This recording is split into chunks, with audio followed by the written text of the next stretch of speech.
humanity survived.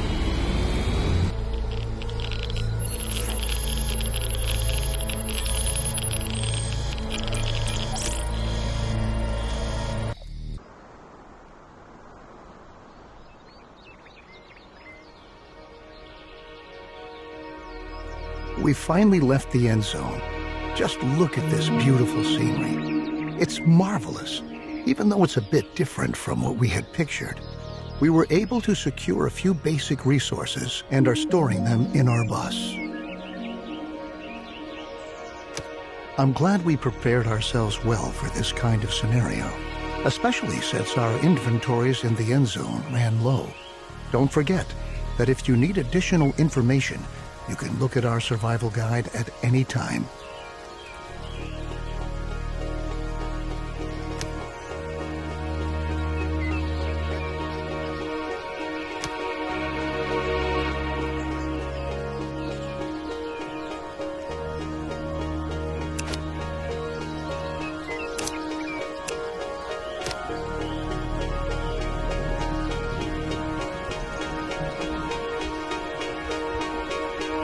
Well done. Everything you need to know should be right here. I think the time has come for us to at last build ourselves a new home here. Before we can construct buildings at all, we have to assign the profession builder to several settlers so that they can take care of construction contracts. In general, it's your responsibility to decide which tasks are important and how our settlers are supposed to be distributed to attend to them.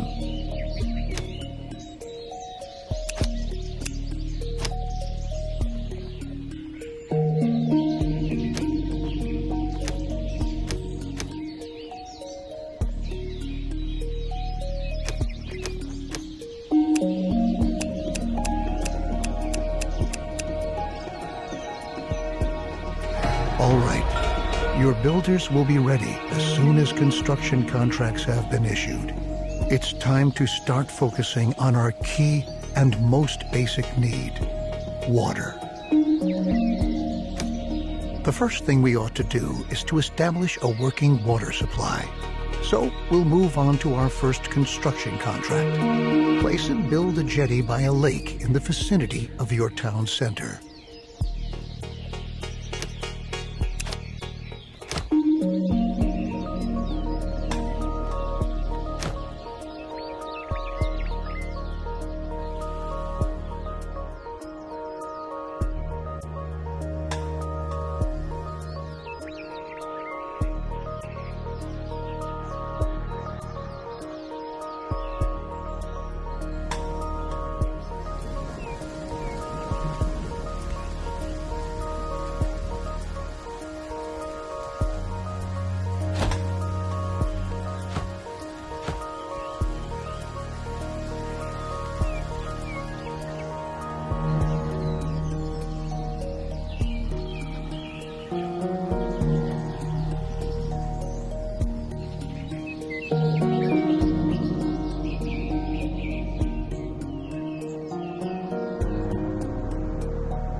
Very good. The jetty was completed as planned. Now we have a place where we can collect water. There are other possibilities to gather water too, but the jetty is the simplest and most cost-effective method. We can obtain and store water from different sources, like a jetty, rain collector, or well in the cistern. The cistern should always be in close proximity to a water source so that our water carriers don't have to walk too far.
We have now installed a working water supply, and water is now transported from the jetty to our cistern. Consider hiring more water carriers if you don't have enough settlers available. You can never have enough water in storage. Now we should focus on food production. It's important to ensure the supply right from the start. A gatherer's cabin, a hunting lodge, or a fishing hut can directly remedy the situation. I suggest starting with a fishing hut, since we're already located near a lake.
Good work. We've now taken care of our basic supply via food and water. Make sure that you have enough food and water on hand at all times, especially if you want to upgrade your settlement. A population that grows too fast can quickly unbalance your food and water supply, bringing major difficulties for you if you don't watch out. Crops are another excellent way of getting food because they constantly grow as long as the soil is moist enough. Each seed has different yields and growing times. This means that it could take some time until your field is ready to be harvested, in contrast to your fishing hut, where production can be right away.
Looks good.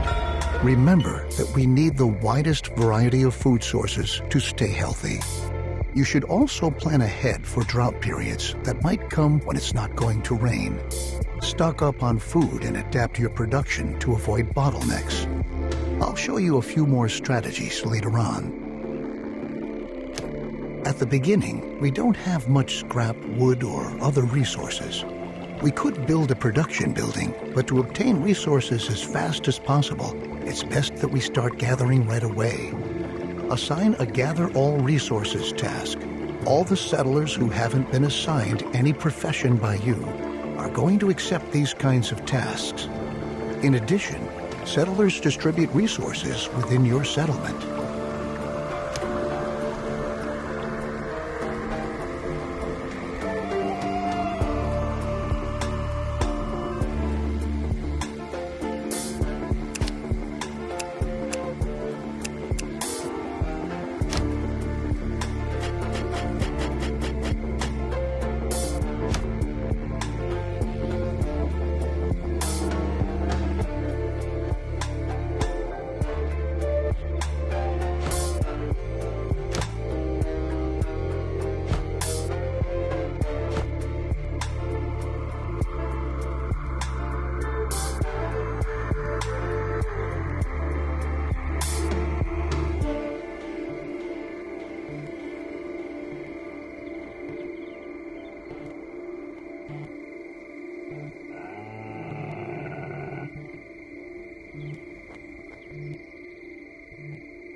Since we now own plenty of resources, we can start to build a real production building.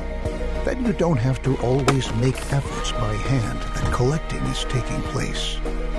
Production buildings are not only easier to manage, they are also distinctly more effective than simple tasks. Don't place production buildings too far away from your settlement. You'll be able to change their working area at any time later on. Right on.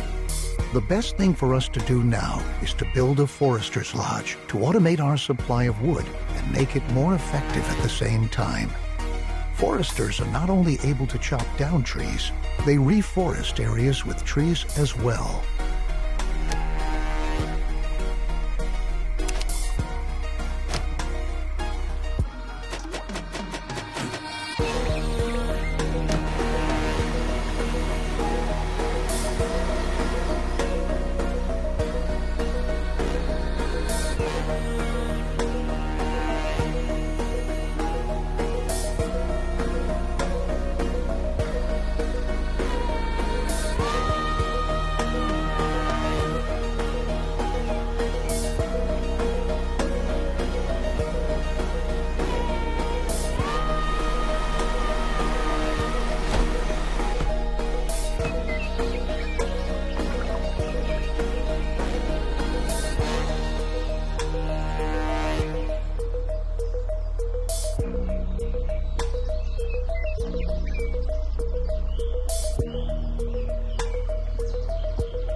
Good job. You might want to change this building's working area later on to tell your workers where they should get their wood from. Ah, and for your information, if you want, you can also tell your forester's lodge that they only ought to attend to reforesting an area in order to create a lush, green forest which generations to come can use. Very good. Now we ought to take care of collecting scrap. Scrap is one of the most valuable resources because the quantities present are limited, and we can recover other resources from scrap. Unlike the task we just had, the scrap yard allows larger quantities of existing scrap to be dismantled than with ruins or wrecks.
Great.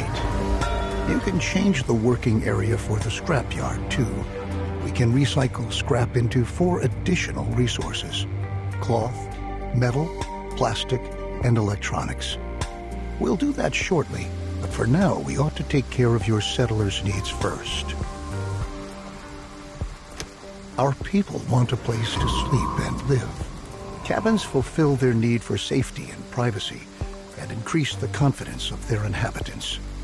In other words, building cabins increases their willingness to start families and reproduce, if you know what I mean.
Besides cabins, you can also provide sturdy houses and shelters as housing. Sturdy houses withstand sandstorms better and have an increased storage capacity to boot.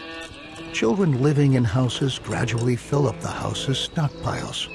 Settlers do not reproduce in a shelter because they lack privacy.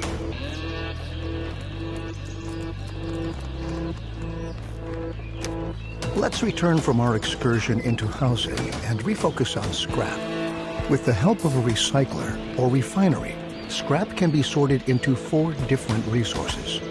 A recycler always takes scrap apart, one resource at a time, while a refinery automatically produces all 4 resources. To start off, you should build a recycler and produce cloth.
You can instruct your recycler to produce a different resource at a time.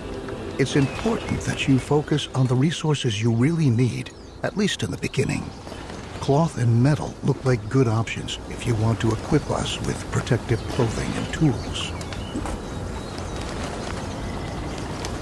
Happy settlers are industrious settlers.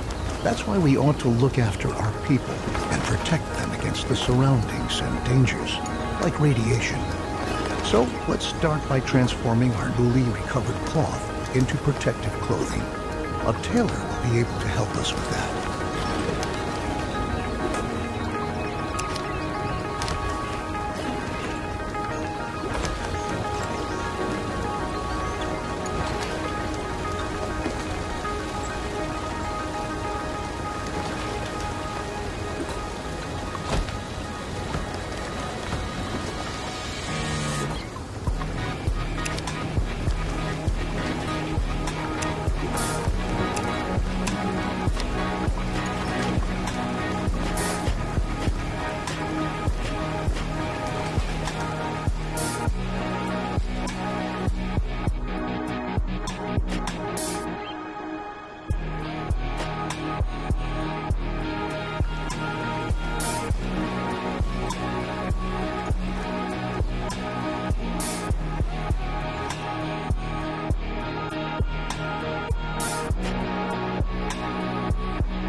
We categorize environmental radiation into 4 levels: no radiation, low level, medium level, and high level radiation. The radiation changes constantly and is influenced by weather and contaminated rain. Protective clothing helps to protect us against this kind of radiation, but it takes a while before it's produced. And production relies on a steady flow of incoming resources. Try to establish production chains at an early stage and start to stockpile goods so that some are always on hand. The tools we brought along from the Endzone are slowly but surely running out. So now, let's focus on manufacturing new tools. The tools will help us to work effectively. We'll need metal for that, so we'll prepare for production by building another recycler, which we'll commission to recover metal from scrap. After that, we'll need a workshop to enable the manufacturing of brand new tools.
With our lovely new tools, we are now prepared to work effectively.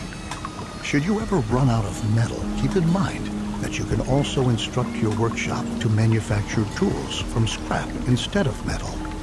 Though they won't be quite as effective, it's still better than being forced to work with bare hands. Down in the end zone, we had sufficient time and resources to educate ourselves properly, but our children don't have this luxury. We ought to build a school and pass on what we've learned. As a result, they will be able to survive and work better and more effectively.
Besides the fact that educated children work more effectively, we'll also teach them to be more careful with their protective clothing and tools.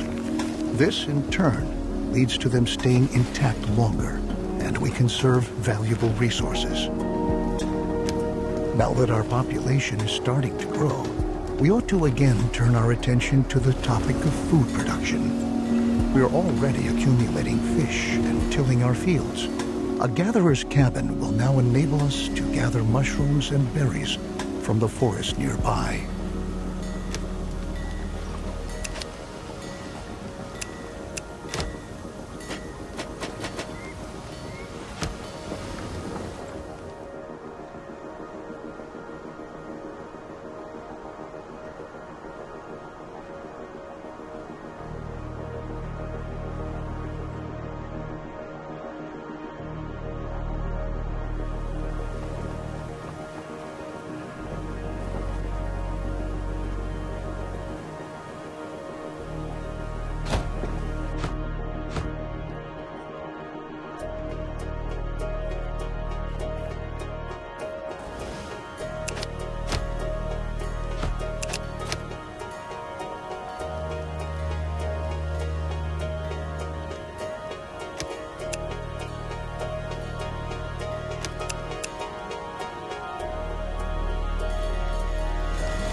Very good. As you can see, the gatherer's cabin is an effective possibility to get food quickly. But watch out. After a drought, it's going to take some time before the plants have regrown. As is the case with most buildings, here too, you can relocate the working area at any time. Although we are sufficiently supplied at the moment, our survival depends on diligent planning. If we can lay out a plan for an orchard, then we can start to plant fruit or nut trees that we can harvest after a few seasons.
The orchard has been laid out, and the trees are already beginning to grow. Similar to crops for farming, trees need some time until they are fully grown. But once they have grown, our gatherer's cabin gathers food from the surrounding forests. However, there are any number of other plants there which we can use as well. These plants can be gathered by an herbal hut. The herbs gathered there can be consumed by settlers.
well done. We can equally utilize the gathered herbs to convert them into medicine later on. It might happen that an illness breaks out in our settlement from time to time and spreads among our settlers. That's why we always ought to have enough herbs on hand.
Radiation is the main reason why the health status of our settlement can decrease.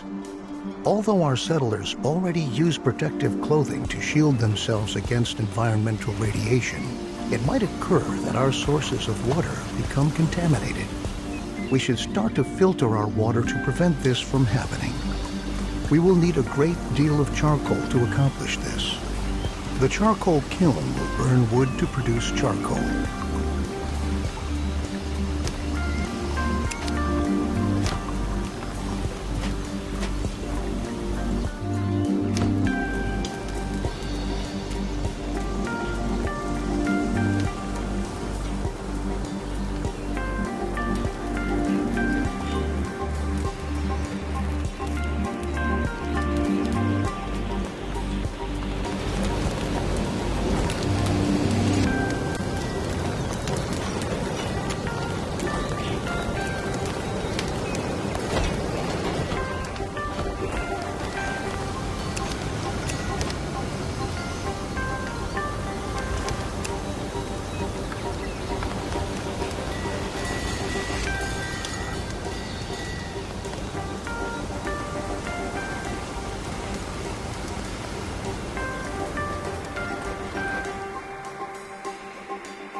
can use the charcoal in conjunction with a filtration system to purify our water.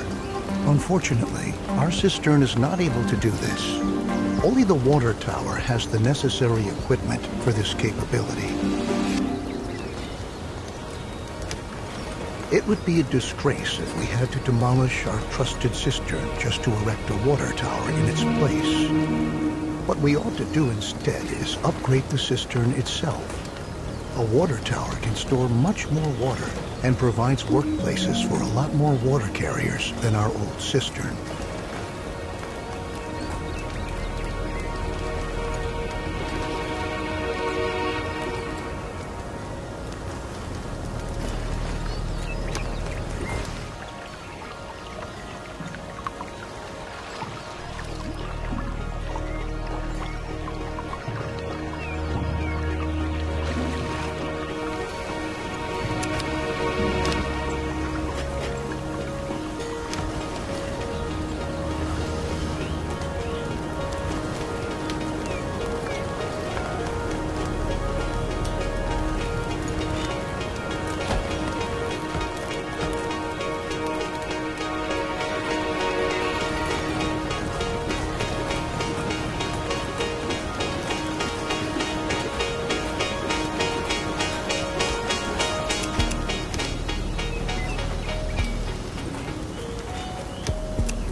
Our new water tower is up and ready for action.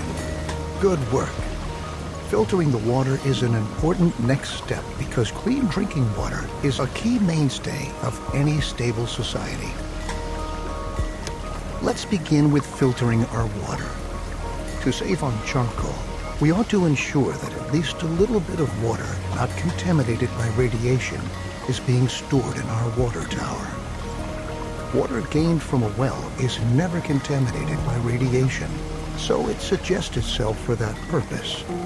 Then we can use the remaining charcoal to produce better protective clothing.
Good work. We are continuously taking steps towards being better and better equipped to be able to survive in this hostile environment.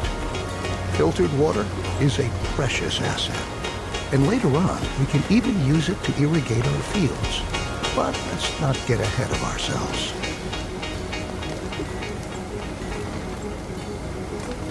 Not only our water can become a hazard for our settlers due to radiation, our food can too.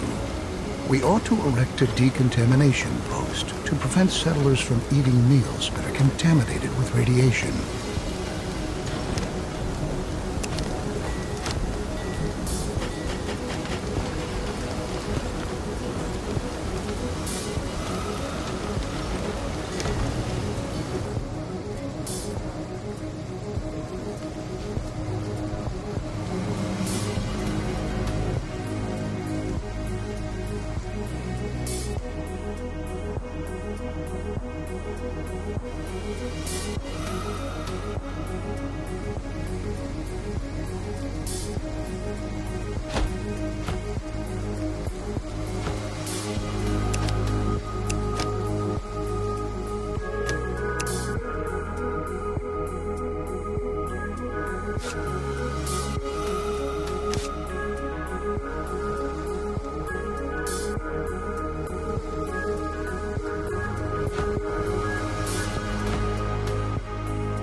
Very good. The decontamination post is going to supply all buildings that stockpile food and are located in its working area in order to purify the food that has been affected by radiation.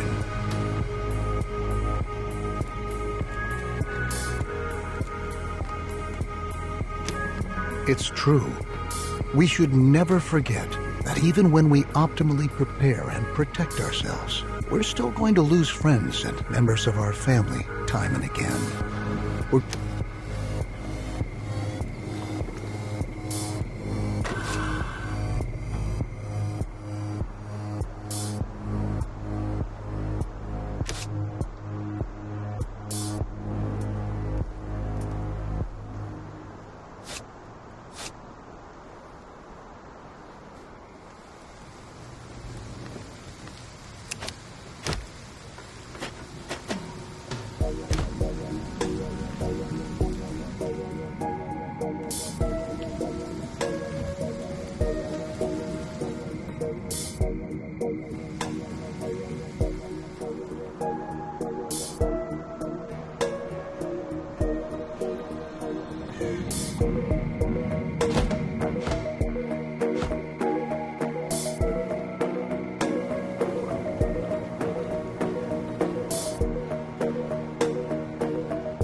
Okay, the cemetery will help us to quickly get a hold on ourselves and focus on the tasks that lie ahead. It's not a pleasant thought, but that's the way things are. At the very least, we're pioneers, aren't we? Maybe we ought to distract ourselves to lighten up the mood. We can erect a number of buildings to increase confidence in our settlement, including, for example, a campfire or a pub. In this situation, however, our best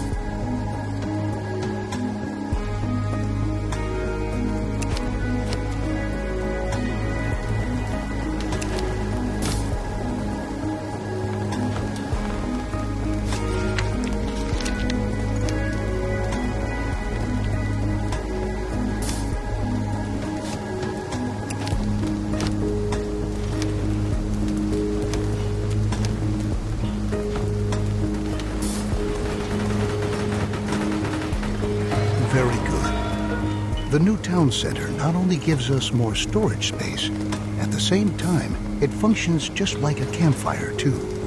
Settlers can visit the new town center, and by doing so, increase their confidence for a while.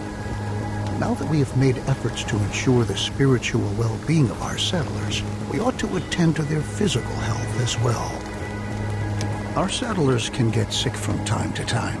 Settlers who have become infected with a disease can die from it if they're not treated. Settlers will go to a medical facility to have themselves treated and will be admitted there, provided that beds are still available. We ought to ensure our settlers' medical health care.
With this step, we have ensured the survival of the settlement for a while. Very good work. Since more and more children are being born these days, we should start to plan for the long term. While cabins are a good way to get settlers to start a family, they only provide limited space. This can quickly lead to people having to live on the street. Allow me to suggest to you that cabins be provided only in a very targeted manner in order to control the population growth of your settlement. Nothing is worse than not having enough resources to provide for everyone.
Very good. Remember that when children grow up, they're going to leave their parents' house and look around for a new place to live. It might happen that they don't find any home at all. We ought to build a shelter to be able to provide all inhabitants with a roof over their heads. I've already pointed out to you that it could become very dangerous if we were to run out of food at some point. Since a lot of people are going to be living in the new shelter, we ought to provide them with access to food in their vicinity. A hunting lodge can look for wildlife in the surrounding area to bring a little meat to the menu.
The hunting lodge equally provides us directly with food.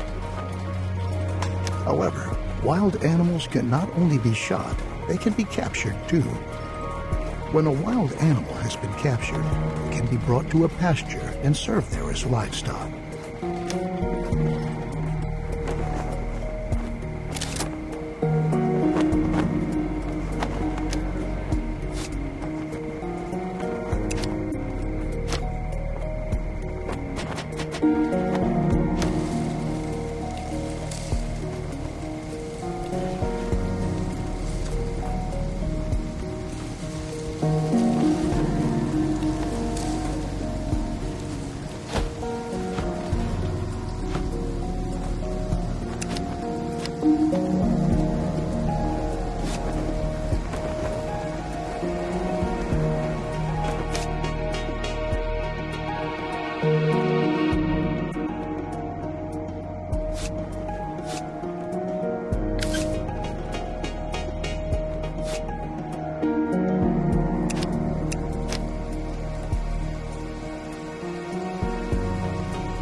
Animals captured by a hunter are brought to a pasture where they are tended to and cared for by herders.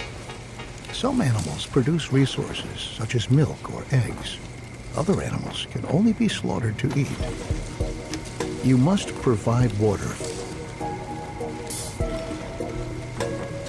Now your herders know how they ought to handle the animals. And now that you've already captured several animals, don't forget to instruct your hunters to hunt animals again in the future so that they can continue to gather. With our increased production, our stockpile is going to run out soon. The supply routes for our production buildings are getting longer and longer too. To tackle these problems, you ought to build a temporary storeroom and have roads laid out.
good. Temporary storerooms increase your settlement's general storage capacity. Place them in a targeted manner in order to shorten the routes for goods between your production buildings. Roads are equally a great benefit because settlers moving on roads can go distinctly faster than on a normal supporting surface. To improve the whole thing even further, we can build a market to improve logistics at the settlement.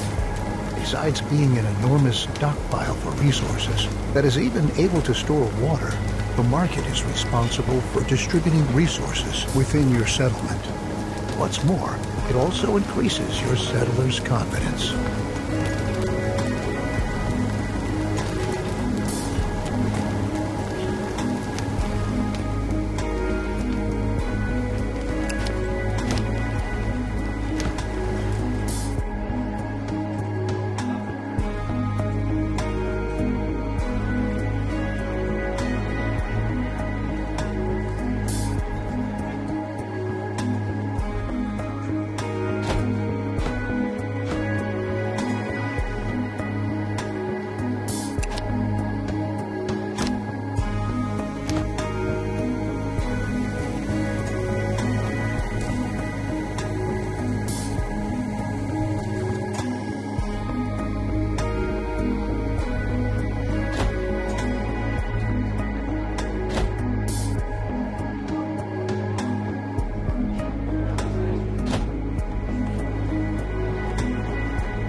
logisticians are able to amass resources from the whole settlement and bring them to the market.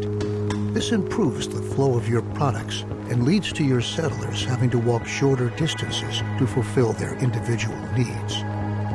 The combination of these attributes makes the market the ideal building when you want to enlarge or even relocate your settlement.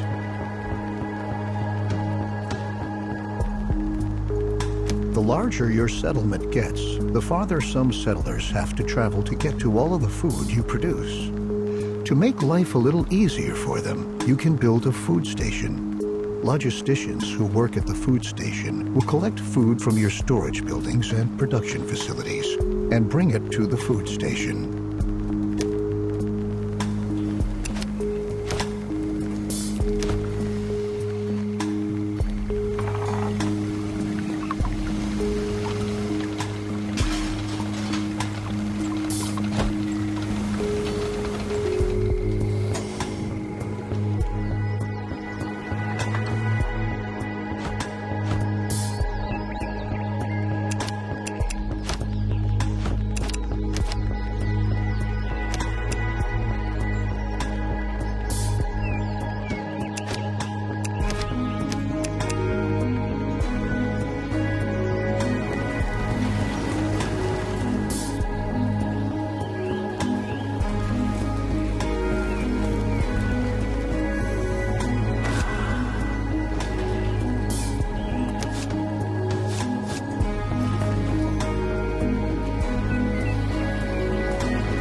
With the new food station, your settlers are now able to supply themselves with food directly on site. If your settlement is supposed to grow even further, you can think about whether you want to provide additional food stations. Distributing food at your settlement is going to prove to be extremely practical. However, your settlers not only need food to survive, they need water too. To be able to distribute water in a targeted manner, you can build a water point.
Now that your settlers also have a water point available, they can supply themselves with water and food. Similar to how it's done at the food stations, this enables you to precisely control at which places your settlers are able to attend to their needs. Since we have our logistics under control, now we can concern ourselves with the weather and its challenges. We can build a weather station to enable us to make a forecast regarding upcoming weather and learn if potentially contaminated rain might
Very good. Now that we know what sort of weather awaits us and how we can protect ourselves against contaminated rain by covering our crops in rainwater collectors, we ought to attend to collecting the rain we want.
Rain not only humidifies the soil, it can also be automatically collected via rainwater collectors to generate a steady flow of additional water.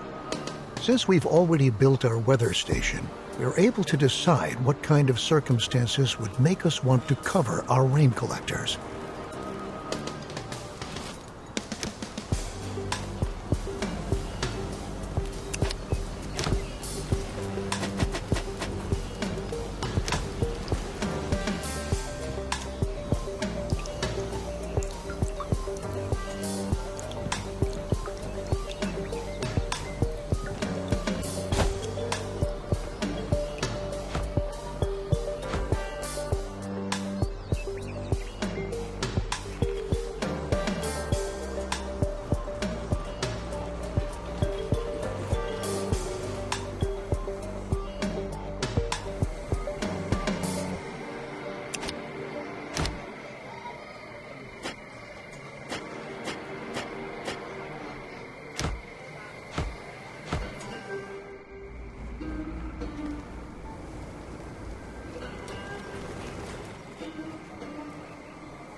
Never forget that our settlers might get sick if we distribute water contaminated with radiation at our settlement, even if they're wearing protective clothing.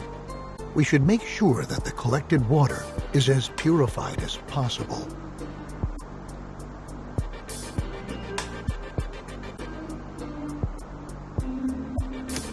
We can have our crops covered to shield our seedlings against radiation.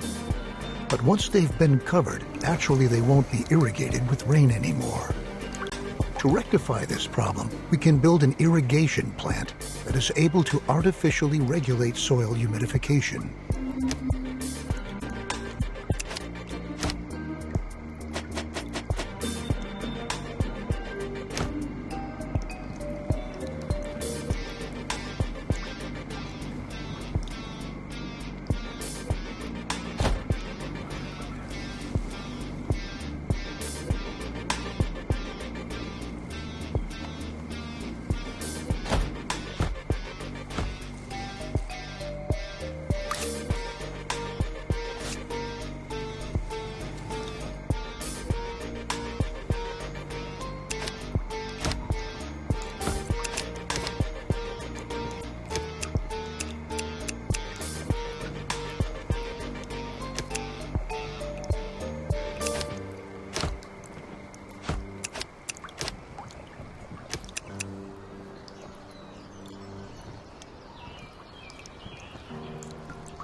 Fabulous. As long as our irrigation plant is supplied with filtered water, it is able to neutralize a possible contamination of the soil due to radiation. But watch out. When water contaminated with radiation is fed into the system, this can lead to precisely the opposite. And the irrigation plant itself may possibly cause radioactive pollution of its surrounding area. Alongside contaminated rain, there are other environmental hazards, such as sandstorms or droughts. The soil dries out during a drought, and sandstorms sweep across the landscape from time to time. These sandstorms can damage your buildings and ultimately make them unfit for use. We ought to prepare for this and assign several more builders to enable. You can decide which type of task your builders ought to give priority to at our town center.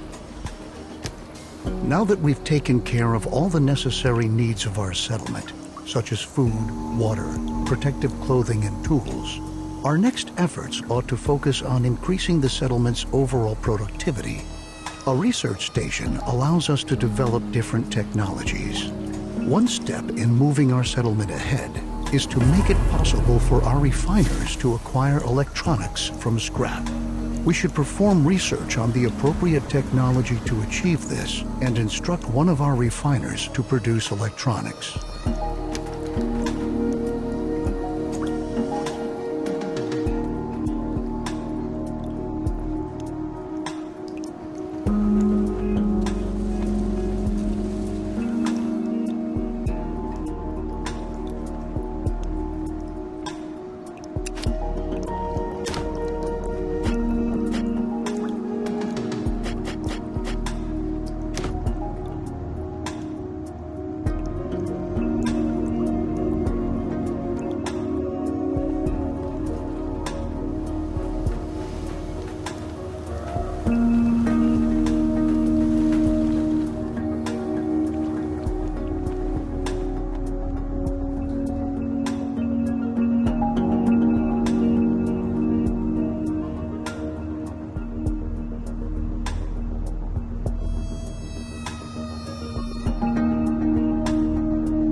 Very good. With this new research station and the ability to acquire electronics from scrap, we can provide our settlement with all the materials we need. The research station is very useful in enabling us to adapt ourselves to our surroundings by using the right technologies in any situation. Down in the Endzone, we dealt with the concept of a solar collector. This solar collector is able to collect sunlight and convert it into electricity. We wanted to try out whether our idea works and build a solar collector.